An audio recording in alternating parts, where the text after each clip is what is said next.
Welcome to Winterfest! Hi, and welcome to the 6th day of Winterfest. My name's Susan Palmer, and if this is the first video, please go back and enjoy the last 5 days. They have been wonderful.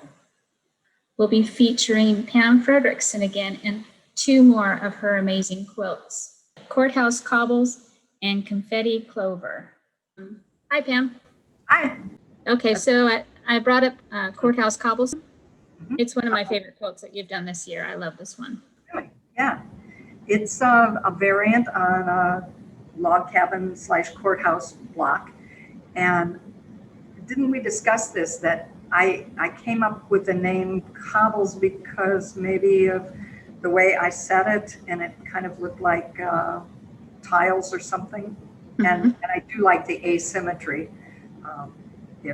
If there's a design that can use asymmetry. And you hadn't looked at the title of it, but you quilted it with stones. And so it worked out perfectly. Sometimes I think you take a cue from the title of the quilt. I try to. I try to read all about it first, but I don't know, just something about this just spoke to me that it should be stonework. I think it just played, the roundness of the stones played with the verticals of the pieces. See the back of this one. I think it's just a nice yellowish goldish black back, which is really pretty. Oh, something we haven't talked about that dates back to my quilting history to 1998, when I made an African design quilt, and I found a stripe that went with it, and I put on a stripe binding. And I just really liked that effect. And so in the early 2000s, I started kind of signing my quilts, most of them. If it can possibly use a stripe, there's some quilts that say, don't you dare. But if it can possibly use a stripe, I probably have the world's largest collection of stripes. And sometimes I am amazed at finding something that has exactly the right colors in the right proportion. Is just perfect for a quilt. So we've kind of adopted that at Cama Beach as well. If I get a quilt back from you and the person has not indicated that they have already picked a binding for it, I will usually go to the stash of stripes and take a picture of the edge of the quilt showing the stripes that I found and ask them to take their pick.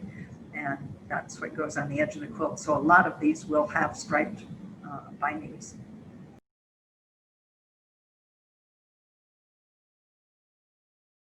Quilt number 509, Courthouse Cobbles by Pam Fredrickson.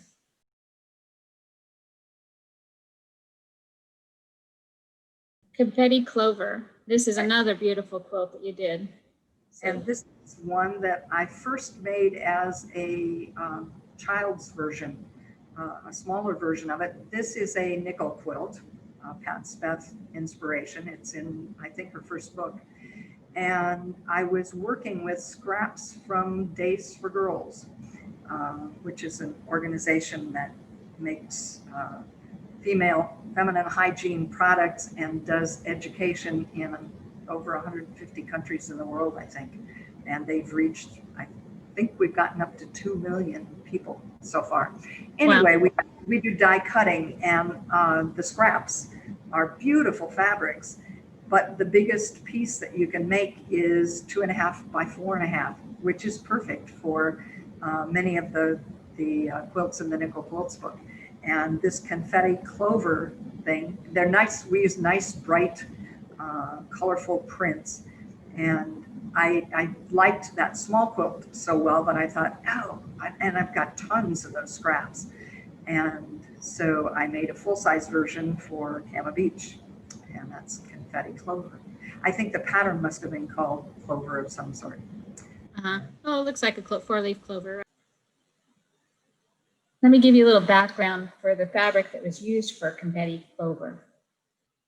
As a small business person, I have more than one job. I'm an independent sales rep for quilt fabric companies. This was made up of fabric samples from one of my first companies that I worked for. It's beautiful fabric, and I love how you pieced it together for this back. Beautiful graphic. It's a calendar, and each month there are the names of farm produce that you should be buying in that month. And I think it was printed to be dish towels. Right. And we made dish towels out of part of them. This quilt just happened to fit the whole calendar. Sometimes I had used them on quilts where there wasn't, the proportions were not right, but this one trimmed up and you got it nicely centered on the back. So it's really a two-sided quilt almost, but you see that on a lot of your quilts too from Cama Beach, is that the backs are almost as exciting as the fronts. You mentioned a little bit about Pat Speth and the nickel quilt books. While she was doing that, ironically, I kind of poo-pooed what she was doing. She was publishing the manipulations of the 5-inch squares in our monthly newsletter. Mm-hmm. What is that all about? And at one point, I think when I moved, I saved all those, but I've never been able to find them again. But now that's my go-to for anything I see a picture of. If it uses squares, I go to either 5-inch squares or squares and the techniques that she developed using the squares.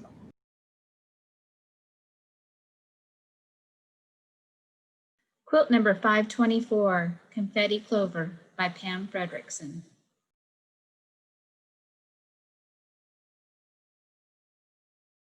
Thanks again for tuning in. See you tomorrow for day 7 of the 12 days of Winterfest.